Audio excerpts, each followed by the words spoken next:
I have been a patient man my entire life. Not because I was born that way, because I practiced it, the way other men practice a golf swing or a firm handshake. I practiced patience like it was a trade skill I suspected I would need someday, and I turned out to be exactly right. My name is Ray Calloway. I am 48 years old. I have been a structural estimator for the same commercial construction firm in Columbus, Ohio for 21 years. I know what things cost. I know what things weigh. And I have always had a specific, reliable talent for knowing when a load-bearing wall has been quietly compromised for a long time before anyone else in the room realizes the ceiling is about to move. That is what this story is about. A ceiling that had been moving for years, slowly, in small increments, the way those things always move, and where I was standing when it finally came down. I am not going to tell you I handled this perfectly. I am going to tell you I handled it like myself. For me, those two things are close enough. Welcome to Quiet House Stories. Get comfortable, and remember, the people in these stories had every chance to behave themselves. They just chose wrong. Drop a comment, and let me know where you're watching from. Hit that like button, and make sure you're subscribed. Trust me, you're going to love it here. I found the invitation on a Tuesday morning, February 11th, 7:22 in the morning. I was in the kitchen in my work clothes with a white coffee mug in my hand. The good one Sandra bought at a craft fair in Granville about 11 years ago, back when she still wanted things like that. The envelope was sitting on the counter next to the fruit bowl, not hidden, not particularly displayed. Just set there the way you set something you forgot to move before someone else could see it. It was cream-colored paper, heavy stock, the kind that means someone paid a printer to take it seriously. The return address was a restaurant called Arter Kitchen on North High Street. The name on the center line was my wife's. Sandra R. Calloway cordially invites you to an intimate dinner. I turned it over. The envelope had already been opened. Whether she'd opened it to check the print quality or simply hadn't sealed it yet, I couldn't say. I pulled the card out carefully and read it. A dinner reservation for 12 guests. Saturday, February 22nd, 7 p.m., private dining room at Arter Kitchen. The occasion listed on the card read, 24th anniversary celebration. My anniversary. Our anniversary. February 22nd. My name was not on the card. Not as a host. Not as a guest. Not in any line of the text. I stood there with the white coffee mug in my hand and read it twice. Then I set the mug on the counter. I put the card back in the envelope and placed it exactly where I found it, between the fruit bowl and the corner of the counter at the same slight angle. And I picked up my mug and finished my coffee. I want you to understand something about how I am built. I am not a dramatic man. I don't make speeches. I don't slam doors. I have never in my life left a room to prove a point, and I have never once believed that volume was the same thing as power. What I do, what I have always done, is think. I think quietly, methodically, the way I read a set of blueprints, not looking for what I want to find, looking for what is actually there. I drove to work that morning, and I thought for 31 minutes in the car. Sandra and I met in 1999. She was working at a title company downtown, and I was doing site estimates for a mid-rise project on Gay Street. We got married February 22nd, 2001, at the First Presbyterian Church on Brighton Road, 24 years ago. 37 people at the ceremony, because that was what we could afford, and I have never once thought we needed more than that. We have a daughter named Claire, 22 years old, lives in Pittsburgh now and works for an urban planning firm. We built a life in this house on Fielder Avenue in Bexley that I have worked on with my own hands for nearly 2 decades. Re-poured the basement footings in 2014. Re-sided the garage the following spring. Put in the rose bushes along the south fence in 2009 that Sandra used to say were her favorite thing about the yard. She stopped mentioning them somewhere around 2019. I kept tending them anyway. I have not been a perfect husband. I want to be clear about that before I tell you the rest of this story. I work long hours. I miss things.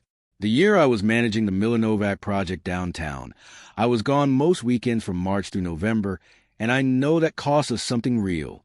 We never sat down and put a number on the cost, the way you'd put a number on a change order.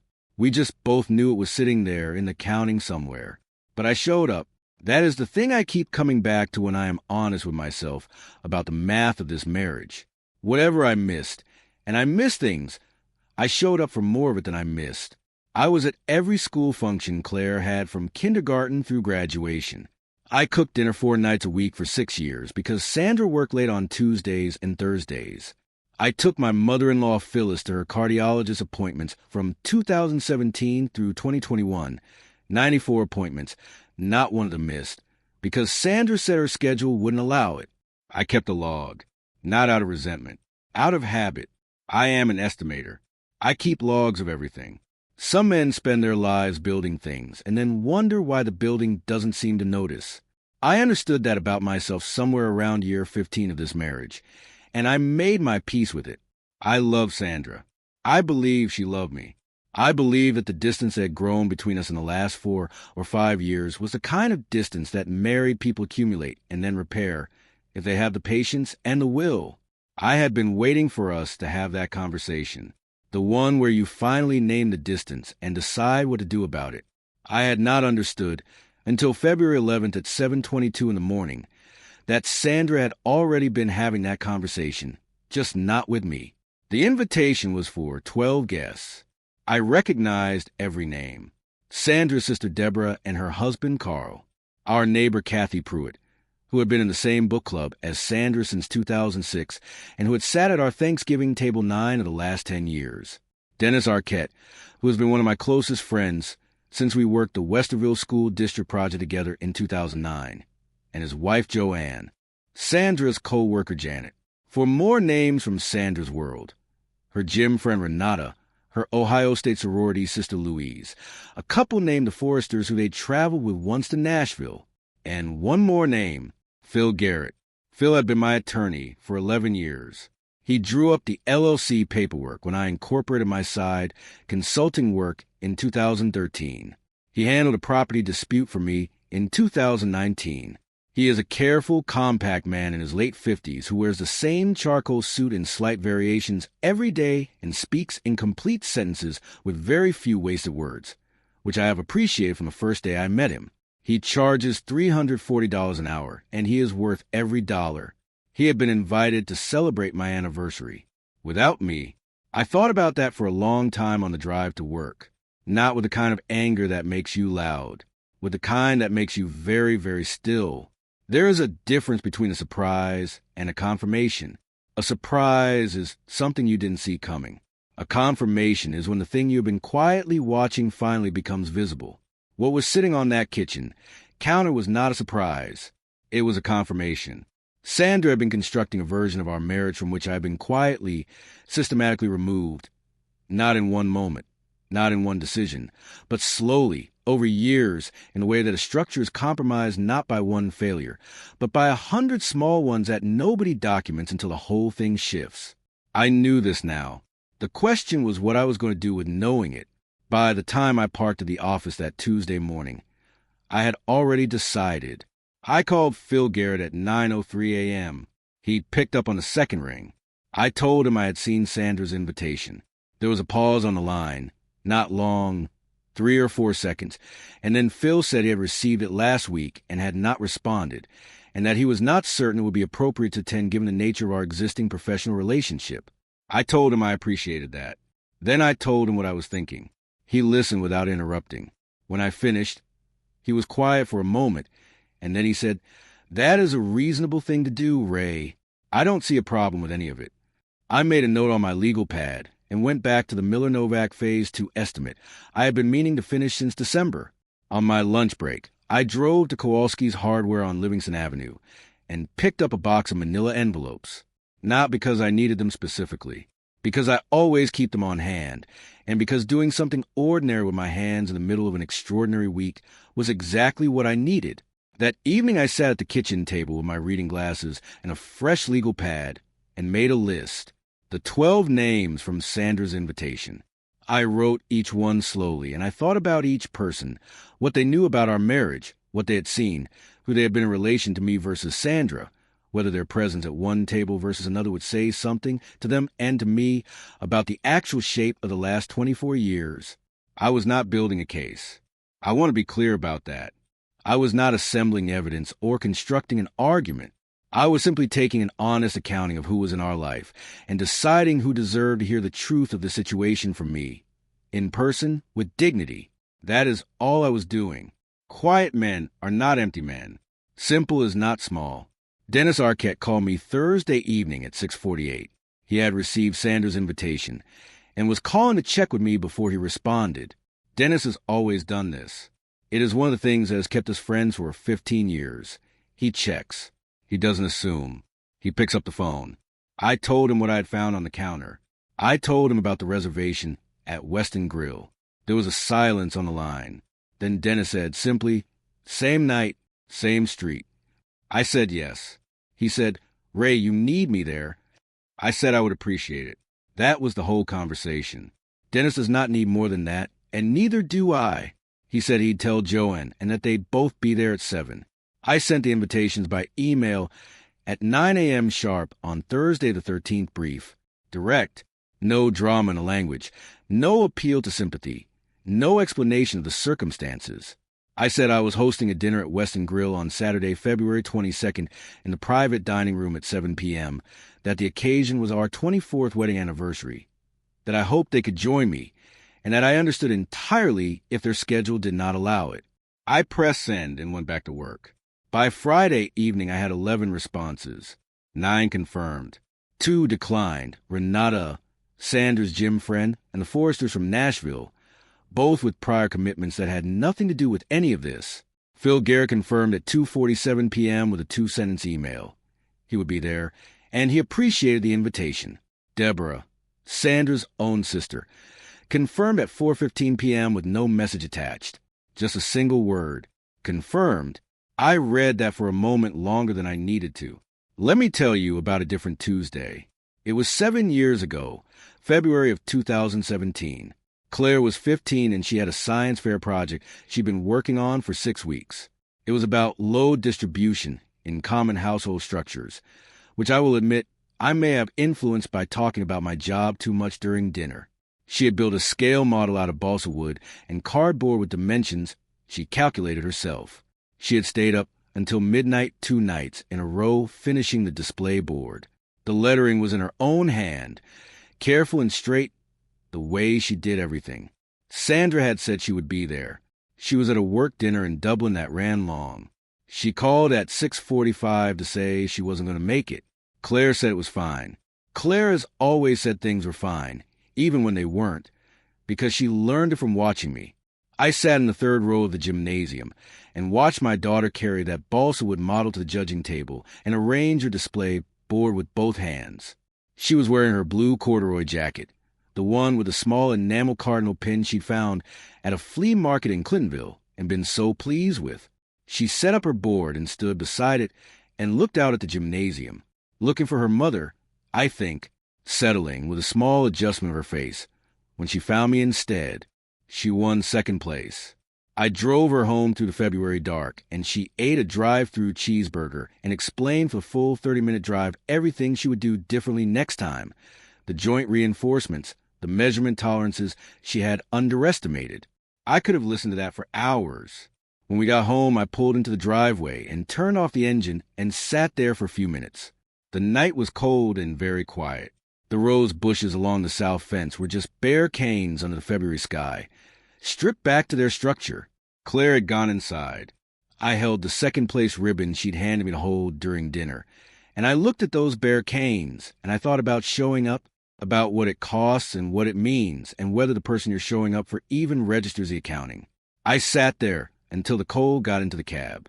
Then I went inside and made Claire hot chocolate with the good cocoa from the back of the cabinet, the expensive kind Sandra saved for company, and we watched a nature documentary about bird migration, and my daughter fell asleep on the couch with her feet tucked under her, and I covered her with the Afghan from the back of the chair and turned the volume down.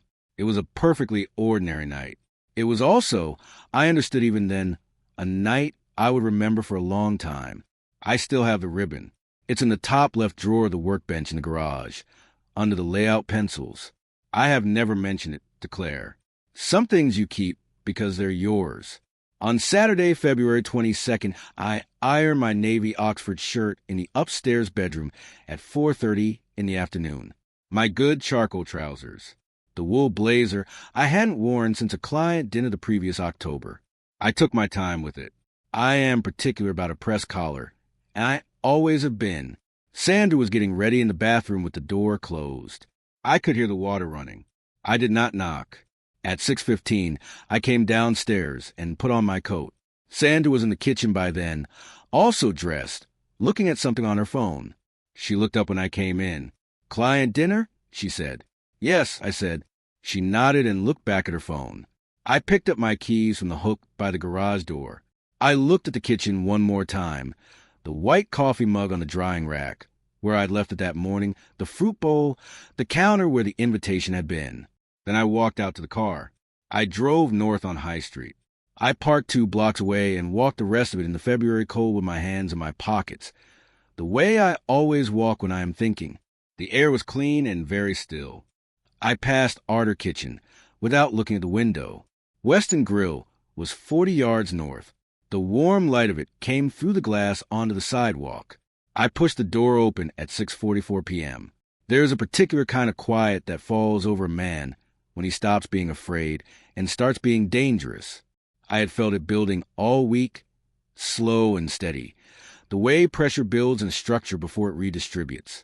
By the time I stepped into that room, it had settled into something that felt less like emotion and more like foundation. Solid, finished, ready to hold weight. The private dining room was warm. Amber light, low music, white tablecloth with a small arrangement of yellow tulips in a glass vase. 13 place settings correctly spaced. Melissa, the events coordinator, had done a careful job. The empty chair at the head was mine. Dennis and Joanne arrived at 6:55. Dennis shook my hand with both of his, the way he shakes hands when something matters to him, and didn't say anything beyond my name. Joanne touched my arm once. That was enough. Kathy Prue arrived at 7:01. Then Carl.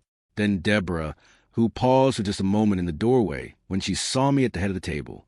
I looked at her steadily and nodded. She came in and sat down without a word, and she did not take out her phone, which told me something. By 7:11, 9 people were seated. Phil Garrett took the chair at the far end and folded his hands on the table. Sandra's sorority sister Louise sat in the middle and looked at the menu with careful attention, the way people look at menus when they're deciding what to do with a situation they have walked into. Kathy Pruitt sat across from Dennis and kept her eyes on me. At 7:14, I stood up. I said, "Thank you all for coming. I want to be clear about one thing before we order. I am not here to ask you to choose sides. I am not here to build a case or make an argument or ask for anything other than your company.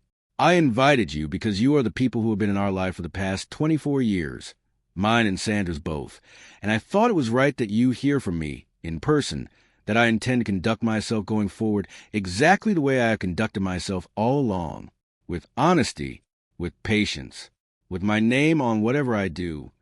I paused. "That is all. Now let's eat." I sat down. Phil Garrett nodded once, precisely from the far end of the table. Dennis picked up his menu. Deborah looked at her water glass. Louise, Sandra's sorority sister, closed her menu and said quietly, "Ray, I'm glad you called." The dinner lasted 3 hours and 11 minutes. The food was good.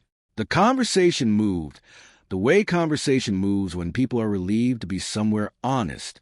Nobody said Sandra's name until the very end of the evening, and when they did, it was Deborah who said it quietly, almost to herself. "She should have just talked to you." I did not respond to that. There was nothing useful to add. I do not know the details of what happened at Arter Kitchen that night. I was not there, and I made no effort to find out through anyone who was.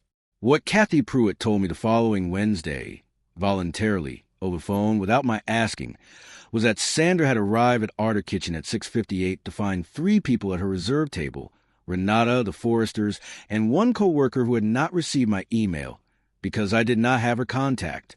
That Sandra had called Deborah twice before 7:30 and received no answer. That the private dining room at Arter, set for 12, had held 4 people for 2.5 hours before the evening ended quietly before 9 p.m. I listened to this without satisfaction. I want to be precise about that. What I felt was not triumph. It was not relief. Exactly. It was closer to the feeling you have when a structure you've been watching finally settles into its new configuration, a kind of heaviness. The acknowledgement that something real has changed, and that real changes cost something, always, even when they are correct. Sandra came home at 9:37. I was in the armchair in the living room with a book open in my lap, not reading it. She came in the front door and stopped in the entryway. She looked at me sitting there in my charcoal trousers and navy shirt, and she understood immediately. I could see it in her face. Not surprise. Exactly. Understanding. The particular kind that arrives too late. She said, after a moment, "How was your client dinner?" I said, "Good. Yours?" She didn't answer. She went upstairs. I sat in the armchair until the house was fully quiet, and then I went to bed.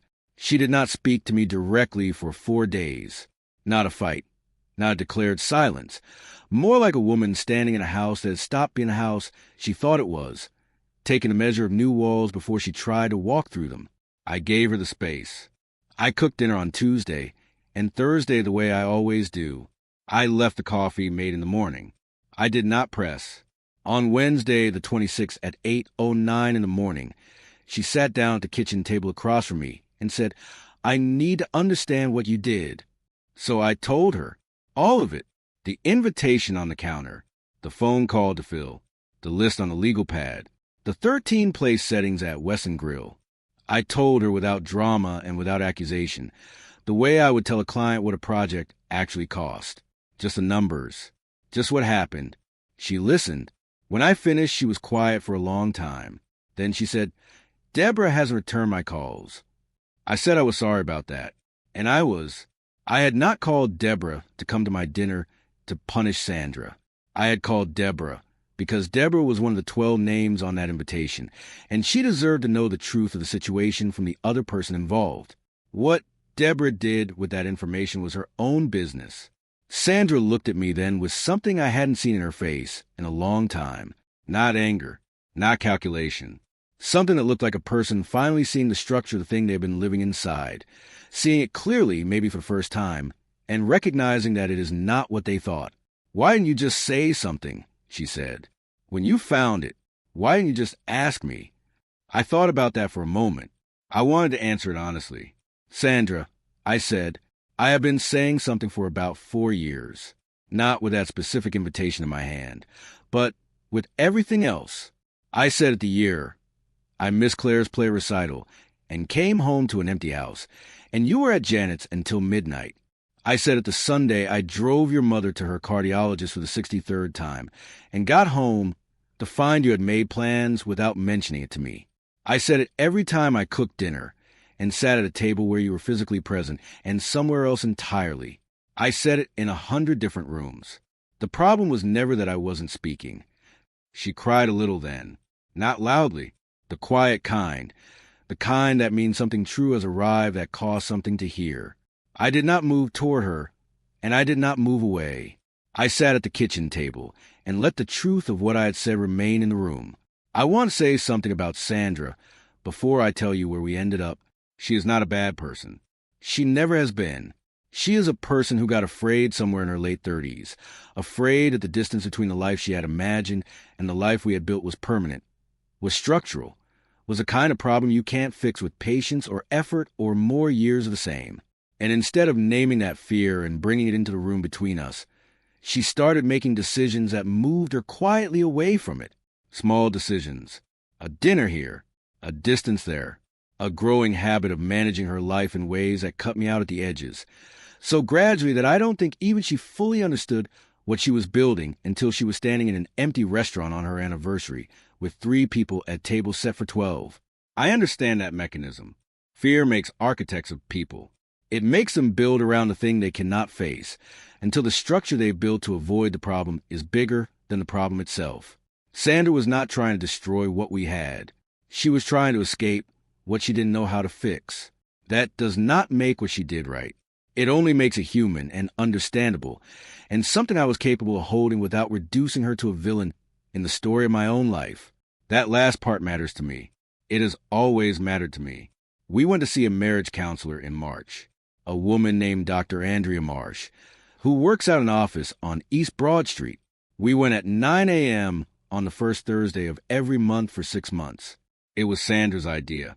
She brought it up on a Sunday morning in late February, still quiet, still careful with her words and the way she had been since that Wednesday at the kitchen table. She said she thought we needed someone to talk to. I said I agreed. The sessions were not comfortable, and I did not expect them to be. Dr. Marsh has a gift for the precise question, the one that lives at the exact center of the thing you've been circling without landing on. On our third session, she asked me when I had last told Sandra, not performed for her, not demonstrated for her through action, but told her, in words, what I needed from a marriage. I sat with that question for a long time before I answered. I said, I'm not sure I have. Dr. Marsh said, that's the place to start. 6 months later, August 9th, a Saturday afternoon, I was in the backyard trimming the rose bushes along the south fence. The ones I planted in 2009. They had gotten full and a little wild over summer, the way roses do when they have time and decent soil, and nobody cuts them back too aggressively. Sandra was sitting on the back porch steps with a glass of iced tea, bare feet on the lower step, watching me work. I had been out there for about 20 minutes before she said anything. She said, they've gotten big. I straightened up and looked at them for a moment. They've had time, I said. She was quiet for another few minutes. Then she said, I'm sorry, Ray. I've said it before, and I mean it more each time. I know it doesn't undo things, but I mean it. I clipped the last cane. I set the trimmers down on the flat top of the fence post and looked at the roses for a while, the way they caught the August afternoon light, the red and the yellow both in bloom at the same time the way they sometimes do in a late summer year. I thought about the February I planted them. I thought about the February I found the invitation on the counter. I thought about all the Februaries in between. The work between us was not finished. I want to be straight with you about that. 6 months of counseling and 6 months of harder conversations does not rebuild 24 years in the rooms where 24 years got quietly damaged. Some of what happened that winter still sat in me in a way I had not finished accounting for. Some of the distance was real and would take longer to close than I knew yet.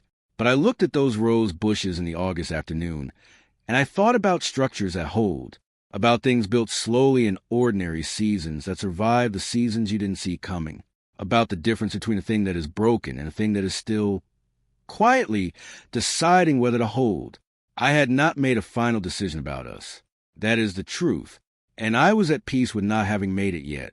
Sandra came down off the porch steps and walked across the yard and stood next to me. She looked at the roses the same way I was looking at them, with the same quality of attention, the same absence of hurry. We stood there for a while, without saying anything at all. The August air was warm and still. The roses were in bloom. Somewhere up the block a neighbor's dog barked twice, and then went quiet. I am not a man who needs a last word. I am not a man who needs a verdict before he can keep moving. I have always been better at standing inside uncertainty and doing the next right thing than I have been at demanding resolution before I am ready to live in it. I thought, some structures hold through everything you put them through, and some don't, and wisdom is knowing the difference before you decide whether to repair them or walk away. I did not know yet which of those this was, but I was still here, and so was she. And for right now, on a Saturday in August with roses in bloom, and iced tea on the porch step, that was enough. Yeah, I said quietly to myself, I'm okay. And the thing is, I meant it. If you enjoyed this story, join our community by hitting that like button and subscribing for more real, raw, and family-centered stories. And as always, thank you for being a part of Quiet House Stories. I will see you on the next one.